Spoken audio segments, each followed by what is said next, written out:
Hello दोस्तों, कैसे हैं आप सभी। आई होप आप सभी अच्छे होंगे। तो वेलकम टू सौरभ क्लासेस। मैं हूं राहुल सौरभ। आज मैं आपके लिए लेकर आया हूं एक ऐसे इंसान की कहानी, जीवन गाथा, जिनको इंडिया का जेम्स बॉन्ड कहा जाता है। अब जेम्स बॉन्ड कहा जाता है तो आपके दिमाग में एक इमेज बनी होगी कि क्या इन्होंने किसी देश में जाके कोई इन्फॉर्मेशन कलेक्ट की है या इन्होंने कोई बड़े काम किए हैं। तो दोस्तों बिल्कुल, इन्होंने इतने बड़े बड़े काम किए हैं। इन्होंने काफ़ी अटैक्स भी रोके हैं, मतलब होने से पहले ही उनको रोक दिया, जैसे मूवीज़ में, कई मूवीज़ में दिखाया जाता है। तो मतलब इन्होंने रियलिटी में ऐसे काम किए हैं। इवन ये 7 साल पाकिस्तान में भी रहे थे मुस्लिम बनकर, और वहाँ के मतलब जो आर्म्ड फोर्सेस होती हैं उनमें एक बड़े ओहदे पर भी रहे थे कुछ टाइम। तो आप समझ सकते हैं कि किसी दूसरे देश में अपना रिलीजन, मतलब भेष बदल कर रहना, रिलीजन नहीं भेष बदल कर रहना, और वहाँ के किसी आर्म फोर्सेस के बड़े ओहदे पर रहना, और फिर वहाँ की इन्फॉर्मेशन अपने देश को देना। इवन ये इतने डिप्लोमेटिक थे कि ये इन्होंने कई सारे मिलिटेंट्स को कन्विंस कर लिया कि भाई आप हमारी साइड आ जाओ, इंडिया की तरफ से काम करो।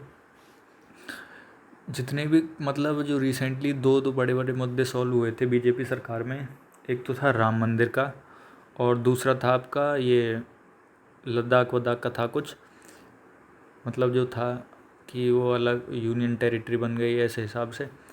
तो यहाँ पर जो कश्मीर का जो मिलिटेंट थे उनको कंट्रोल मिलाए, इन्होंने कन्विंस किया, इन्होंने ग्राउंड लेवल पर काफ़ी जो इन्फॉर्मेशन कलेक्ट की, फिर उसको दिया, उसको यूज़ किया। इन्होंने दो दो सर्जिकल स्ट्राइक में भी अपना योगदान दिया है। उरी जो सर्जिकल स्ट्राइक, इसके बारे में तो आपने सुना होगा क्योंकि मूवी बन चुकी है इस पर। तो एक म्यांमार में भी हुई थी सर्जिकल स्ट्राइक।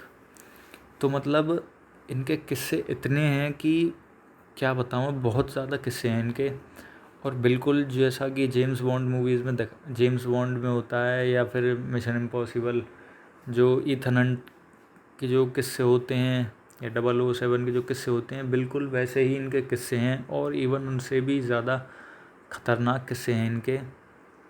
आप समझ सकते हैं कि ये देश के लिए रिक्शा चालक भी बन चुके हैं। किसी दूसरे देश में रहना ये बहुत बड़ी बात है, मूवीज़ में देखना। और ये मतलब वहाँ का मूवीज़ का अलग है कि एक साथ 10-10 को मार रहा है, वो मतलब वो चीज़ अलग है। बट रियलिटी में आप ये चीज़ खुद महसूस करके देखो कि किसी दूसरे देश में रहना, वो 7 साल, वो भी इतने टाइम किसी दूसरे देश में रहना, और मतलब अपने आप की फ़िक्र ना करके सिर्फ़ और सिर्फ देश के लिए ये काम करना। आप सोच सकते हैं कि आपको पता ही है कि जो जासूस होते हैं, अगर कोई जासूस पकड़ा जाता है तो उसके साथ कितना बुरा व्यवहार किया जाता है, उसको जीवन भर लाइफ टाइम टॉर्चर किया जाता है। और जो बहुत सारे इंडियन मतलब कैदी हैं पाकिस्तान जेल में, जिन पर जासूसी का आरोप लगाकर उन्हें डाला गया है, तो उन पे इतने टॉर्चर किए गए हैं कि वो सारे मेंटली अनस्टेबल हैं, मतलब पागल हो गए हैं, इतने टॉर्चर किए हैं। इवन आपने विद्युत जामवाल की जो मूवी है कमांडो, उसकी स्टार्टिंग देखना, उस पर कितने सारे टॉर्चर होते हैं। तो मतलब इन सब चीज़ों को ना सोच करके इन्होंने इतने काम किए, और इवन ये इतने डिप्लोमेटिक हैं कि जहाँ जहाँ भी ये गए हैं वहाँ का इन्होंने मैटर सॉल्व किया है, कन्विंस किया है। मिज़ोरम में जो इंसर्जेंसी हुई थी, जो लाल डेंगा के साथ, जो शायद मिज़ो MNF के जो 7 मेंबर्स में से 6 को ये टेबल पर ले आए थे। मतलब आप समझ सकते हो कि 6 लीडर जो अंडरग्राउंड हो गए, उनसे एक एक करके बात करना, उनको एक साथ लाना, उनको कन्विंस करना, मतलब बहुत बड़े बड़े कार्य हैं उनके। चलिए शुरू करते हैं इस शानदार इन्फॉर्मेटिव वीडियो को। अजीत डोभाल देख लीजिए, यही हैं हमारे देश के जेम्स बॉन्ड। ठीक है, आप उनसे कंपेयर मत करना कि भाई 6 पैक एब्स वैकेब्स, उनके 6 पैक एब्स नहीं है, बट इन्होंने काम इतने बड़े बड़े किए हैं कि पूछो मत आप। इनकी अर्ली लाइफ से हम शुरुआत करते हैं। डोभाल साहब 20 जनवरी 1945 में उत्तराखंड के गांव पौरी घरवाल में पैदा हुए थे। उत्तराखंड दोस्तों बहुत ही अच्छी जगह है। मतलब यहाँ पर नैनीताल है, मसूरी है, क्वीन ऑफ हिल स्टेशन, तो बहुत सारे मतलब बहुत ही अच्छी जगह है ये। और यहाँ के इनके जो पिता हैं डोभाल साहब के, वो एक ऑफिसर थे इंडियन आर्मी में। अब जो आर्मी ऑफिसर होते हैं, आपको पता ही है कि आर्मी ऑफिसर की पोस्टिंग बदलती रहती है। सो इसी वजह से इन्होंने ये पैदा तो उत्तराखंड में हुए थे, बट इन्होंने अपनी एजुकेशन जो थी वो इन्होंने अजमेर मिलिट्री स्कूल से ली थी राजस्थान में।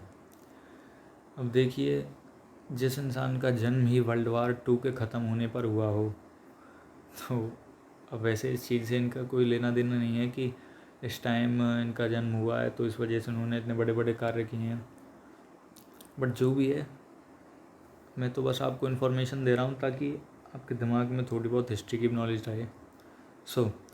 हाँ, मैं यहाँ पर था कि इन्होंने ग्रेजुएशन यूनिवर्सिटी ऑफ आगरा से किया 1967 में। अब देखिए, मतलब जो नॉर्मल होता है कि किसी की ग्रेजुएशन कंप्लीट होती है तो उसका करियर शुरू हो जाता है कि अब भाई नौकरी करनी है, फिर मतलब गृहस्थी संभालनी है, शादी वादी, नौकरी, पैसे कमाने हैं वगैरह वगैरह। बट इन्होंने क्या किया, इन्होंने कहा कि भाई मुझे तो आईपीएस बनना है, मुझे पुलिस सर्विस ज्वाइन करनी है। इन्होंने सिविल सर्विसेज की प्रिपरेशन की, 1 साल खूब पढ़ाई की इन्होंने, और 1968 में ये आईपीएस ऑफिसर बन गए।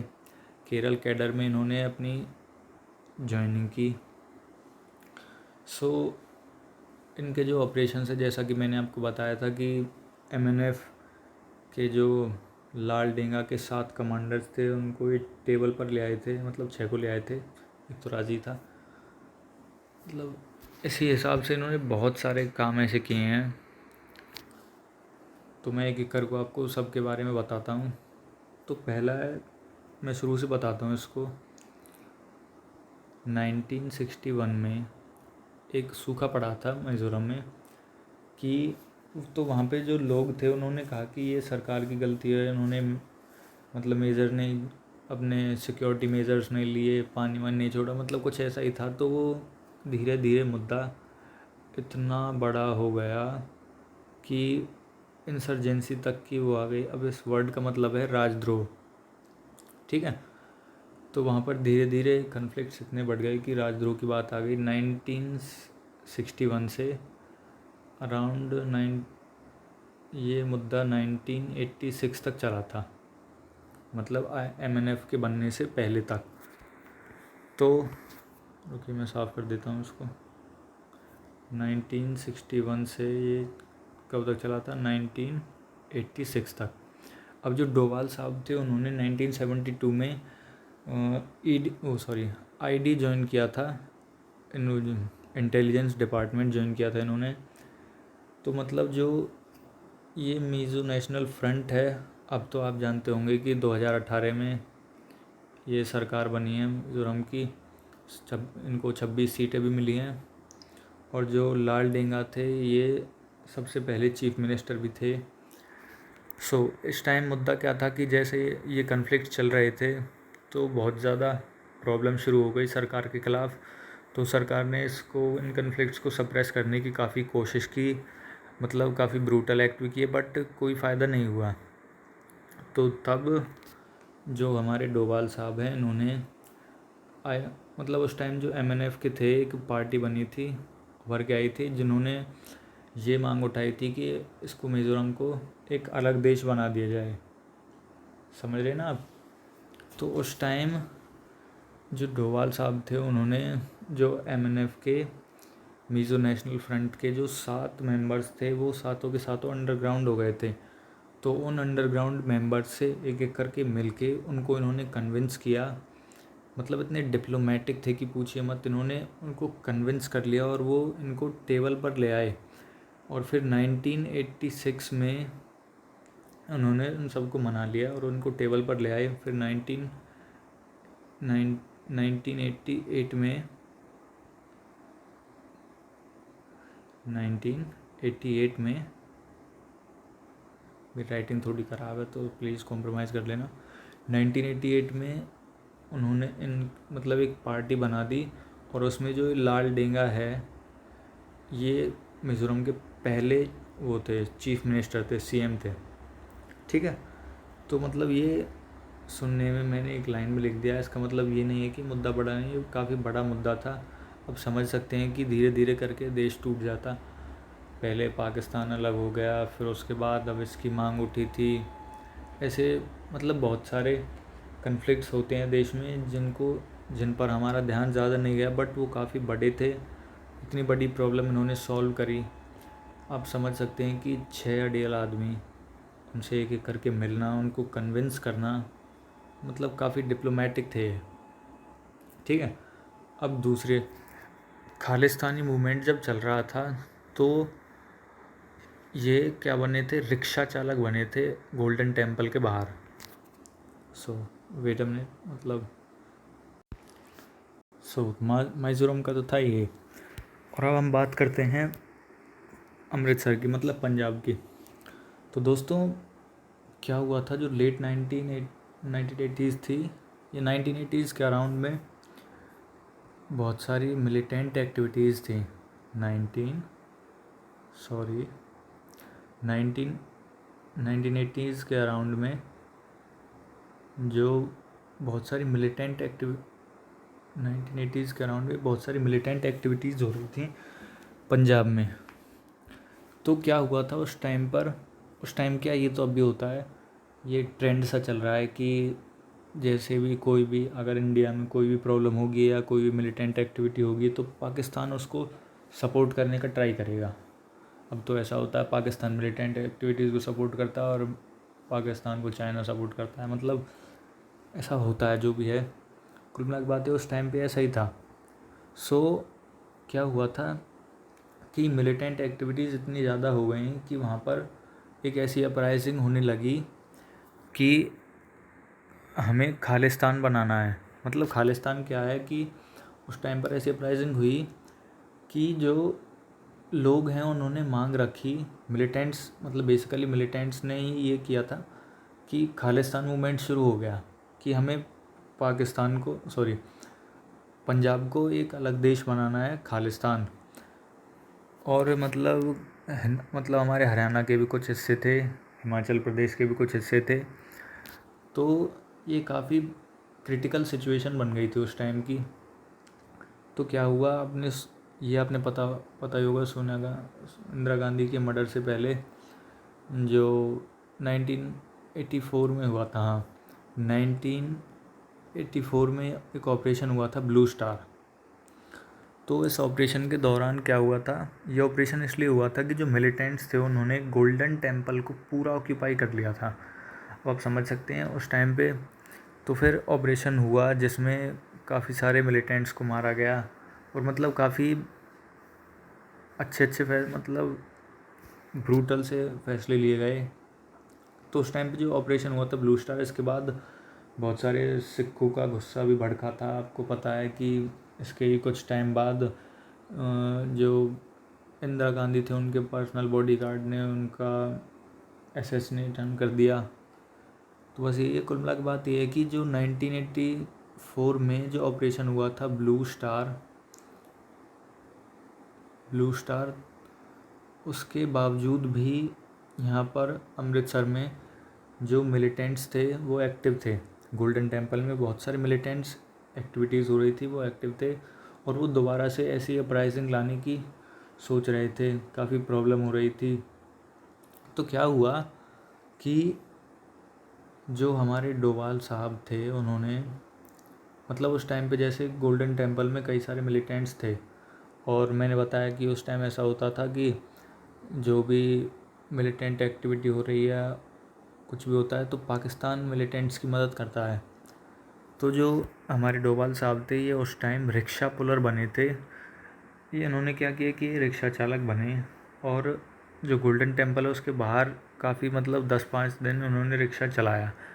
तो क्या हुआ, इन्होंने ये चीज़ इंटरव्यू में बताई थी कि एक मिलिटेंट ने फिर इन्हें बुलाया, देखा कि भाई क्या चक्कर है, डेली यहाँ पर चक्कर लगा रहा है, कुछ तो बात है।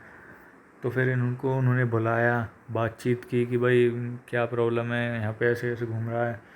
तो मतलब इन्होंने उनको कन्विंस कर लिया कि भाई मैं ISIS से हूँ, पाकिस्तान की तरफ से, और हम आपकी मदद करना चाहते हैं। और इसी तरीके से इन्होंने उनको कन्विंस करके सारी इन्फॉर्मेशन निकाली। फिर एक गोल्डन टेम्पल में ऑपरेशन हुआ जिसका नाम था black thunder. Operation black thunder हुआ 1988 में। और जिस टाइम ये ऑपरेशन हुआ, मतलब इन्होंने जो वो इन्फॉर्मेशन ली उनसे, वो हमारी इंडियन आर्मी को दे दी। फिर जो हमारे ब्लैक कैट कमांडोज़ हैं, उन्होंने ये ऑपरेशन किया गोल्डन टेम्पल में। और जिस टाइम ये ऑपरेशन हुआ उस टाइम ये भी गोल्डन टेम्पल के अंदर ही थे। आप समझ सकते हैं कि काफ़ी डेंजरस होता है, बट फिर भी ये वहाँ पर थे। ठीक है। अब डोवाल साहब ने इंडियन हाई कमीशन इन इस्लामाबाद, वहाँ ये रहे, मैंने बताया कि ये 7 साल पाकिस्तान में रहे थे। 6 साल इंडियन हाई कमीशन इस्लामाबाद की, पाकिस्तान जो इंडियन हाई कमीशन है वहाँ पर रहे थे। और ये 1990 में कश्मीर गए। उससे पहले मैं आपको एक बताता हूँ, उन्होंने अपने इंटरव्यू में एक अपना किस्सा बताया था कि जब ये पाकिस्तान में थे, देखता हूँ कि वीडियो की लेंथ ज़्यादा बड़ी ना हो जाए, चलो जो होगा देखा जाएगा, है ना। तो जब ये पाकिस्तान में थे तो क्या हुआ, एक वहाँ का दरगाह है, फेमस दरगाह है, वहाँ पर ये थे। तो एक आदमी की बड़ी बड़ी दाढ़ी थी, उन्होंने इनको देखा, बुलाया, अपने पास बुलाया और कहा कि तुम हिंदू हो। इन्होंने कहा नहीं, मैं हिंदू नहीं हूँ, मैं तो मुस्लिम हूँ। उसने कहा कि भाई नहीं, तुम हिंदू हो। तो फिर इन्होंने हंस के कहा हाँ मैं हिंदू हूँ। तो फिर वो आदमी इनको अपने घर ले गया, और अपने घर ले जा कर के जैसे बातचीत हुई तो उसने कहा कि तुम्हें पता है कि मुझे कैसे पता चला कि तुम हिंदू हो। उन्होंने कहा भाई नहीं, मुझे तो नहीं पता, बताइए आप। तब उन्होंने बताया कि उस आदमी ने इनको अपने कानों से पहचान लिया कि इनके कान छिदे हुए थे। इन्होंने कहा कि फिर पता चला कि जो वो आदमी था वो भी हिंदू ही था, मतलब वो भेष बदल के रह रहा था, क्योंकि उसकी जो फैमिली थी उसको एक अटैक में मार दिया गया, टेररिस्ट अटैक पता नहीं क्या था, उसमें मार दिया गया। तो कुल मिलाकर बात यह है कि काफ़ी रोचक किस्सा था। उस टाइम इनको भी हंसी आई होगी कि भाई कमाल है, इतनी चीज़ से पहचान लिया, इतने दिनों से मैं रह रहा हूँ। मतलब उसने बताया था कि भाई ये सेफ़ नहीं है, तुम इनका कुछ करो, जो भी है। तो ये 7 साल रहे थे, 6 साल इंडियन हाई कमीशन इस्लामाबाद में रहे थे। 1990 में ये कश्मीर गए। इन्होंने मिलिटेंट्स को, जो एंटी इंडिया टेररिस्ट थे उसके लिए, मतलब जो कश्मीर के मिलिटेंट्स थे वहाँ पर उनको इन्होंने काफ़ी कन्विंस किया। ये कहा कि भाई तुम बाहर ना जा कर के पहले हमारी इंडिया की तरफ से काम करो। इस टाइप से इन्होंने उनको कन्विंस कर लिया। और जो पहले इलेक्शन हुए जम्मू एंड कश्मीर में 1996 में, उन इलेक्शंस के लिए इन्होंने वहाँ की जनता को मना लिया। मतलब वहाँ पे काफ़ी प्रॉब्लम होती थी। अब आप समझ सकते हैं कि किसी जगह पर मिलिटेंट कितने हमले होते हैं, तो वहाँ पे इलेक्शन पॉसिबल नहीं है। तो उन्होंने उन मिलिटेंट एक्टिविटीज़ को रोका। अब नॉर्मली ये चीज़ सुनने में काफ़ी इतनी स्पेशल सी नहीं लगती है कि क्या है, लेकिन ये प्रैक्टिकली अगर देखा जाए तो बहुत बड़ी बात है कि आप किसी जगह पर हो, आप आतंकवादियों को ये समझा रहे हो कि भाई ऐसा करो, उनको कन्विंस कर रहे हो कि आप हमारी साइड रहो तो अच्छा रहेगा। बाकी सब तो मैंने आपको बता ही दिया है। हाँ, ये भी मेन बात है हिस्ट्री के हिसाब से। देखिए जो एरा था 1971 से लेकर 1999 तक का, इस टाइम में जो आतंकवादी थे उनका मतलब काफ़ी आतंक था। मतलब बहुत ज़्यादा हाईजैकिंग्स हुई, 15 हाईजैकिंग हुई इस टाइम पीरियड में, और काफ़ी आतंकवादी हमले भी हुए। तो मतलब कुछ ज़्यादा ही आतंकवादी एक्टिविटीज़ हुई थी इस टाइम में।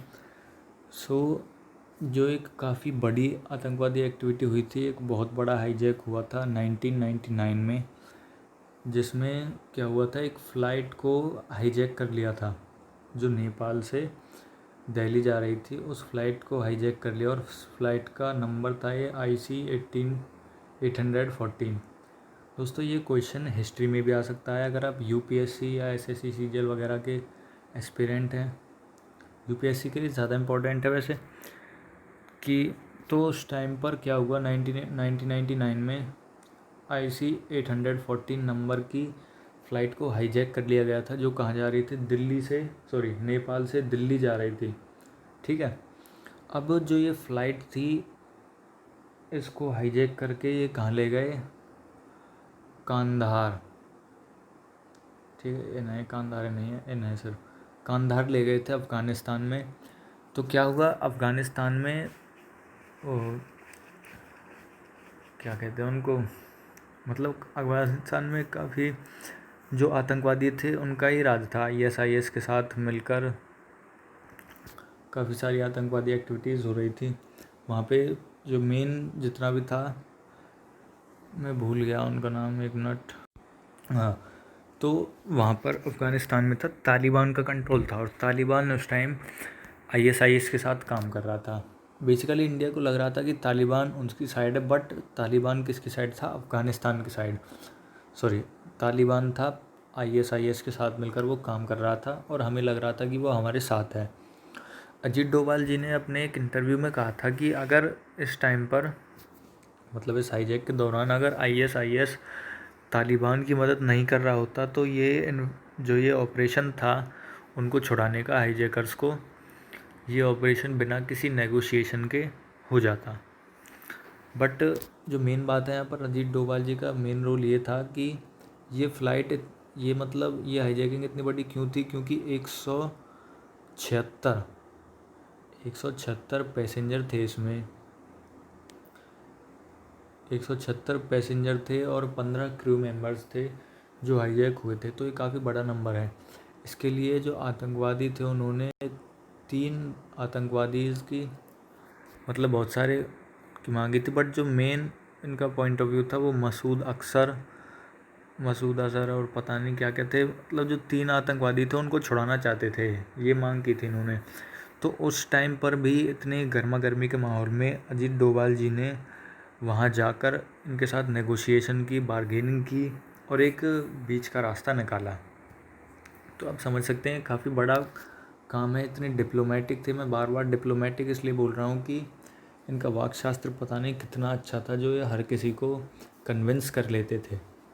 ठीक है, तो जो मेन बातें थी वो यही थी। आगे चलते हैं हम। अब आते हैं हम इनके रिटायरमेंट की तरफ। तो डोभाल साहब रिटायर हुए 2005 में as a director and intelligence bureau. मतलब वैसे तो रिटायर हो गए हैं, बट इसके बाद भी इन्होंने काफ़ी काम किए हैं। जैसे कि जो ये राम मंदिर है, इसके टाइम पर इन्होंने जनता का मन जानने के लिए, काफ़ी अंदर तक की बात जानने के लिए लोकल लेवल पर ये रहे हैं। ठीक है, जो लद्दाख अलग हुआ था, यहाँ पर भी काफ़ी गर्मा गर्मी थी, आपको पता ही है। तो वहाँ पर भी अंदर रहकर जनता क्या चाहती है वो इन्होंने पता लगाया और काफ़ी राम मंदिर का जो फैसला था, वहाँ की जो भी था उसके लिए भी इन्होंने काफ़ी काम किया था। तो ये 2005 में रिटायर हुए थे as director of intelligence bureau. 2009 में, दिसंबर 2009 में इन्होंने विवेकानंद इंटरनेशनल फाउंडेशन को भी बनाया था। मतलब ये जगह इंडिया का हाई थिंकनेट हब माना जाता है। यहाँ पर काफ़ी इंटेलिजेंट माइंड आते हैं, काफ़ी इंटेलिजेंट लोग आते हैं, काफ़ी, मतलब यहाँ पर काफ़ी बातचीत होती है। बातचीत से मतलब मेरा ये है कि अच्छे अच्छे माइंड वाले आते हैं, सिक्योरिटी के ऊपर बातें होती हैं, ग्रुप डिस्कशंस होती हैं, डिबेट्स होती हैं, काफ़ी सजेशंस लिए जाते हैं, फ्रेश माइंड्स के सजेशंस आते हैं। तो काफ़ी अच्छी वो है, इसका आप कभी गूगल पर देखना खाली टाइम में। ये बाकी सब तो नॉर्मल ही है। ये मैं आगे की बात बताता हूँ आपको। ये चल रही है ना। तो ये नेशनल सिक्योरिटी एडवाइज़र थे। तो दोस्तों जैसे ही मोदी सरकार आई 2014 में 30 मई को इनको 5th नेशनल सिक्योरिटी एडवाइज़र बना दिया गया। पहला सिक्योरिटी एडवाइज़र मतलब ये इंटरनेशनल जो नेशनल सिक्योरिटी एडवाइज़र की पोस्ट थी 1998 में बनी थी। पहले थे हमारे ब्रजेश मिश्रा थे पहले सिक्योरिटी एडवाइज़र। ठीक है। सो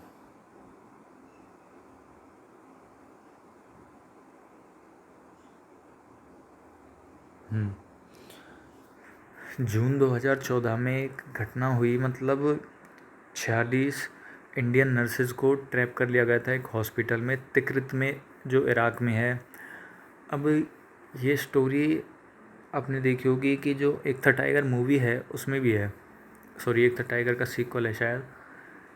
तो उसमें क्या होता है कि नर्सेज को वो एक हॉस्पिटल में बंदी बना लेते हैं।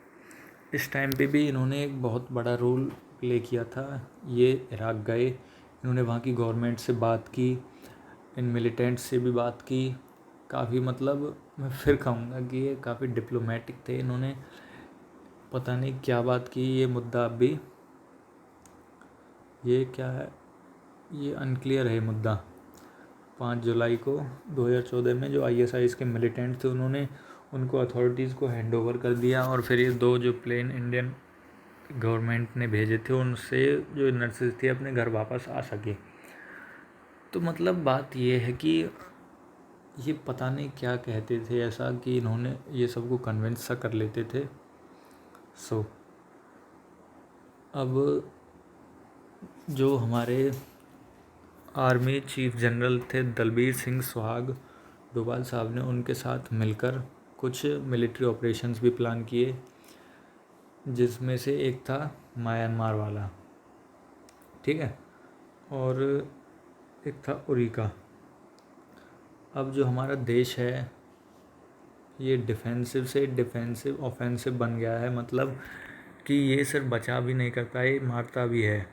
जैसा कि आपने मतलब मिस्टर नरेंद्र मोदी की स्पीच में सुना होगा कि ये भारत सिर्फ वार को रोकेगा नहीं, मारेगा भी, घर में घुस के मारेगा वगैरह वगैरह। तो यही है, ये जो चीज़ है ये इनकी वजह से भी है। इन्होंने काफ़ी वो किया। म्यांमार में क्या हुआ था कि अब पूरी बात मैं बताऊंगा, तो देखिए पहले ही ये वीडियो काफ़ी बड़ी बन चुकी है। मतलब म्यांमार में भी इंडिया की जो पहली सर्जिकल स्ट्राइक थी वो म्यांमार में हुई थी, और इससे पहले कुछ ऐसा हुआ था कि मिलिटेंट कैजुअलिटीज़ में हमारे कुछ जवान को मार दिया गया था। तो क्या हुआ, म्यांमार में घुसकर अंदर 50 मिलिटेंट को मारा गया, ऐसे कुछ था, मतलब मार दिया था उनको। तो ये मेन बात ये है कि इन्होंने काफ़ी सर्जिकल स्ट्राइक में भी जो इन्होंने काफ़ी मेन रोल प्ले किया है, काफ़ी इन्फॉर्मेशन दी, अपना एक्सपीरियंस के हिसाब से काफ़ी कुछ किया था इन्होंने। ठीक है, अब है बारी अवार्ड्स की। डोभाल साहब यंगेस्ट पुलिस ऑफिसर थे जिनको अवार्ड मिला, पुलिस मेडल मिला। जो ये मेडल है ये नॉर्म है कि ये कम से कम 17 साल की सर्विस के बाद मिलता है, बट ये इनको 6 साल बाद ही मिल गया। फिर उसके बाद इनको प्रेसिडेंट से पुलिस मेडल मिला। 1988 में इनको हाईएस्ट गैलेंट्री अवार्ड मिला, इनको कीर्ति चक्र मिला, becoming the first officer to receive a medal previously given only as military honour. जो ये कीर्ति चक्र है ये सिर्फ मिलिट्री के जो मेंबर से इनको दिया जाता है, बट इनके काम ही इतने हैं, इन्होंने काम इतने बड़े बड़े किए हैं कि इनको कीर्ति चक्र भी मिला है। सो वीडियो बहुत ज़्यादा बड़ी हो गई है, बट ये हैं इनके, ये मैंने आपको बताई दी है सारी चीज़ें। मिज़ोरम पीस अकॉर्ड, मतलब जहाँ पे 6 के 6 मेंबर्स को ले आए थे, ऑपरेशन ब्लैक थंडर, कीर्ति चक्र मिला इनको, IC hijack, director of IB intelligence bureau के डायरेक्टर रहे थे 2004 से 2005 के बीच में। विवेकानंद इंटरनेशनल फाउंडेशन 2009 में इनकी वजह से मतलब नेशनल सिक्योरिटी एडवाइज़र थे PM के, सिंस मतलब अब भी हैं। ठीक है, सो तो आप बताइए कि आपको कैसा लगा। सो लेक्चर काफ़ी बड़ा हो गया, but please like share and subscribe my channel for such videos. मेरे चैनल पर वोकैब की भी वीडियोज़ हैं, इंग्लिश के भी लेक्चर हैं। देखिए स्पेशल चीज़ क्या है कि यूट्यूब पे वैसे तो बहुत सारे ट्यूटर्स हैं, लेक्चर्स हैं, बट मेरे चैनल में ऐसा स्पेशल क्या है। मेन बात है कि मैं इंग्लिश के जितने भी ग्रामर के पोर्शन, जो भी चैप्टर शुरू करूँगा मैं वो ख़त्म करूँगा। औरों की तरह नहीं हो, आप किसी को देख लीजिए, पूरा कोई नहीं पढ़ाता है, शुरुआत करेगा ख़त्म नहीं करेगा, या फिर बीच में से कोई टॉपिक उठाएगा। मैं आपके लिए सब कुछ लेके आ रहा हूँ। और अगर आप चाहते हैं कि मैं ऐसे ही इंडिया के जो प्रोमिनेंट, जो हमें प्राउड फील कराते हैं ऐसे लोगों की, या जो भी जितनी भी वर्ल्ड की फेमस पर्सनैलिटीज़ हैं उनकी बायोग्राफीज़ लेके आऊँ, तो प्लीज़ आप कमेंट कीजिए।